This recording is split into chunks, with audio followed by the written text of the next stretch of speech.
As most people watching me probably know, I've obviously been covering the SBF FTX debacle for quite some time, but I'm no lawyer. And Carlo here is an actual attorney. You are a criminal defense attorney. I've been doing this over 25 years, and it's fair to say I've seen it all from minor marijuana possession cases all the way up to I've been involved in death penalty cases. So, yeah, I've seen it all. We do know that Sam will be appealing his conviction. And I was just hoping you could maybe walk us through briefly what that process looks like for Sam. I know we talked about it yesterday, but. Sure. So, notice of appeal is filed within 14 days of sentencing. So, that notice of appeal is filed.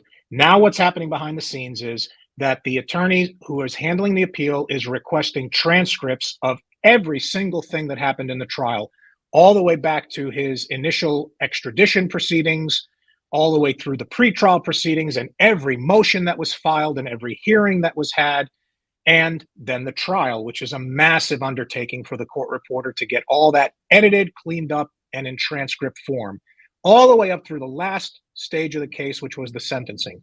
Once the transcripts are done, the clerk is going to certify the transcripts and a copy of the record. The record on appeal is everything that was filed, every stitch of paperwork, every judge's decision.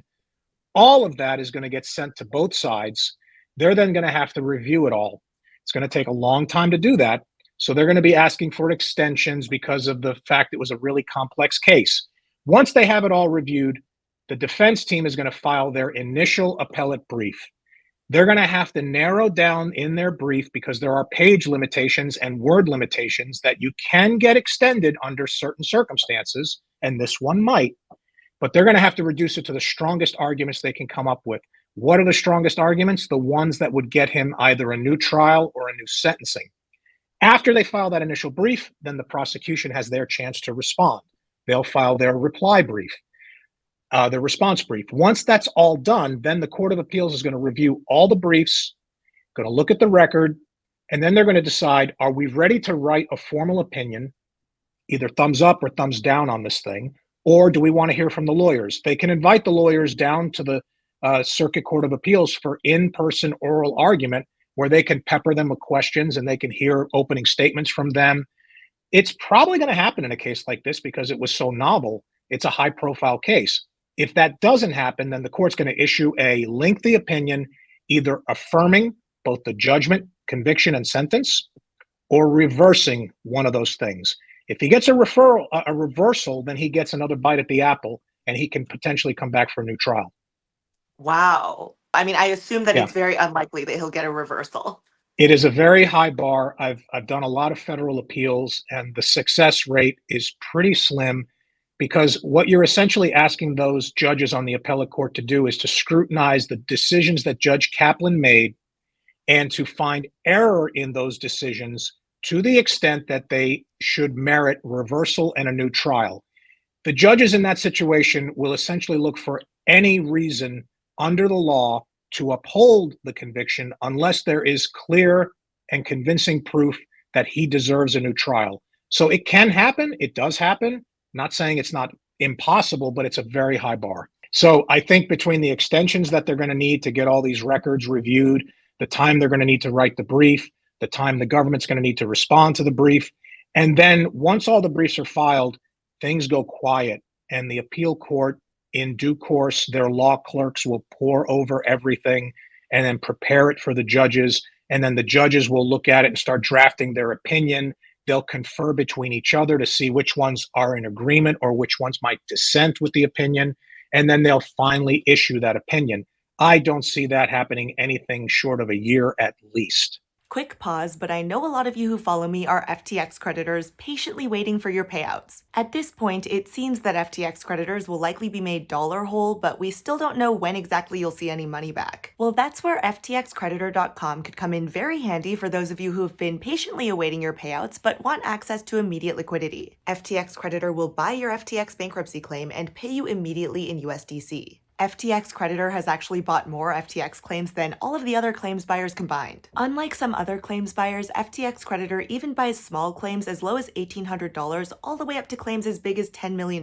The process to sell your claim is simple. Just go to ftxcreditor.com, fill out the forms on their website, and within 24 hours, they'll reach out to you to schedule a Zoom call. If you decide to sell your claim to FTX creditor, they will pay you immediately on the Zoom call in USDC. Buying claims is a really expensive process, and FTX creditor has figured out a way to automate a lot of that process, making it much faster and cheaper, and they pass on those savings to creditors by offering them higher prices on smaller claims. If you've been watching my channel for a while, you'll know that my friend Louis Dorini is often on my channel just to talk about the FTX bankruptcy, and Louis is actually the co-founder of FTX Creditor, so if you have any questions that you'd like to ask him directly, you can reach out to him on X at Louis Dorini. And for those of you international creditors, Louis is fluent in French and speaks decent Italian. FTX Creditor also has translators, and you can reach out to them on Telegram at FTX Creditor or on X at FTXCreditor_com. FTX Creditor actually also buys Voyager, BlockFi, and Celsius claims, so even if you've already received your initial distribution from any of these companies, FTX Creditor will buy your stub, which is basically a claim to future payouts, for example, from lawsuit settlements. So if you're interested in selling your FTX claim for immediate liquidity or selling your BlockFi, Voyager, or Celsius stub, you can go to ftxcreditor.com or contact FTX Creditor on Telegram at FTX Creditor, on X at FTXCreditor_com, or you can reach out to my friend Louis Dorini on X at Louis Dorini. I'm going to be very curious to see how the appeal goes down and what issues are raised.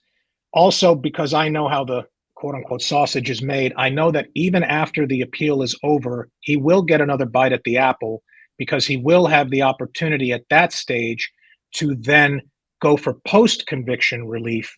It's a writ of habeas corpus where he's basically saying my fundamental constitutional rights were violated. Here is how they were violated. One of those avenues that's very often used in that post-conviction proceeding is you go back and you scrutinize the performance of counsel. You're looking for what's called ineffective assistance of counsel. In order to get that, you've got to have behavior or decisions by the lawyers that fall below the practitioner's norm. And the second and more difficult thing to prove is that those lapses in decision are not justified by strategic decisions, and critically important, they impacted the outcome of the case. That is an even higher burden to win on than the initial appeal. But if he, for example, can make a case for post-conviction relief, constitutional right to effective assistance of counsel, constitutional rights otherwise as far as due process were violated, then he could get an opening for a new trial. So he will have a second bite at the apple after his appeal is resolved, and I'll be looking closely at that in the years to come.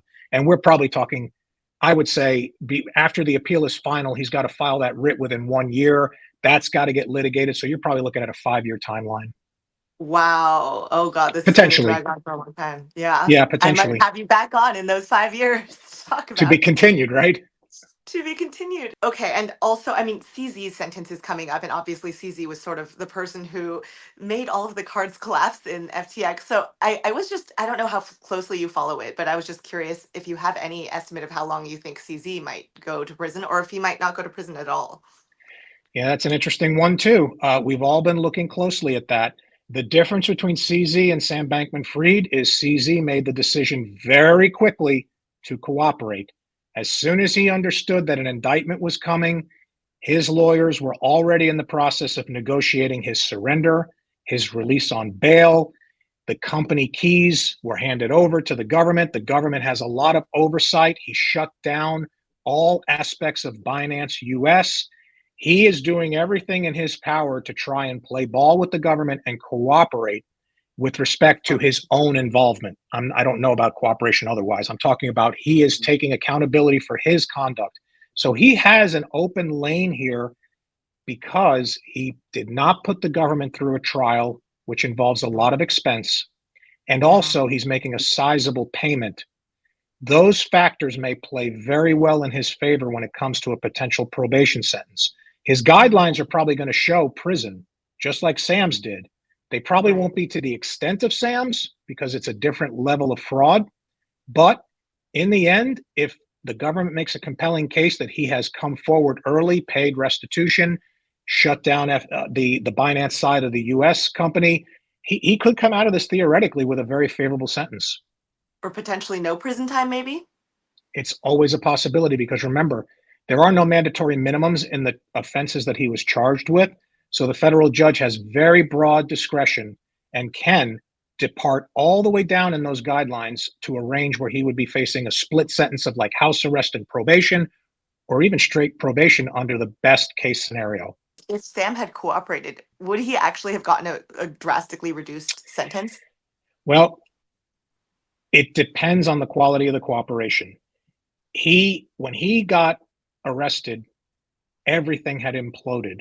Assets were depleted. Now, looking back, the market recovered and there was money available again. But at the time that this was all swirling around, I don't think he had access to the kind of money that CZ has to be able to come in and say, hey, I will pay full restitution and forfeiture and I will turn myself in. I will not resist extradition. I will comply. Now, with respect to cooperation, it's hard for the top of the food chain to really get a benefit from cooperation because you're at the top and there's really nobody you can hand over generally. Now, he may have knowledge of other people that did things that were improper in the company that maybe the government hasn't seen or isn't aware of. So there's always that possibility. But yes, if he would have had a different attitude about this from day one and said, look, I've talked with my lawyers, I'm prepared to turn myself in New York. I'm not going to make you extradite me back. I'm going to sign an agreement. I'm going to hand over assets and put them in deposit with my attorney, and they'll be available for restitution. I'm going to do all these things to show that I am not interested in fighting this case. He certainly would have had a different outcome. Would he have gotten all the way down to probation? I don't know. Doubtful, doubtful. I constantly asked him, why don't you cooperate? Why don't you take a plea deal or something? But yeah, he was like, I don't think they would ever offer me anything reasonable anyway. But He's probably anyway. right about that. He's probably right Yeah. about that because the conduct in that case was so flagrant. You know, we both were in the courtroom and we both had opportunities to observe the trial. I was there the day that the government's forensic accountant testified, and it was jaw dropping. The It charts was. that he was showing, I know you were there that day too. You were right next to me. The Yeah. charts that were dropped and so forth, it was jaw dropping what was going on, and really hard to just overlook all of that. I completely agree. I completely agree. Oh, you've been the perfect person to ask about this. I mean, we were literally in court at Sam Bankman-Fried's trial together. Yep. So, where can people find you or follow you? Yeah, so I'm on Twitter, Defi Defense Law, and that is probably the number one way to follow me. Also, if anyone is interested in more information about me, you can always check me out at defidefenselawyer.com or cryptocriminaldefenselawyer.com. And I'm always, always, always happy to come on shows and talk and educate the community.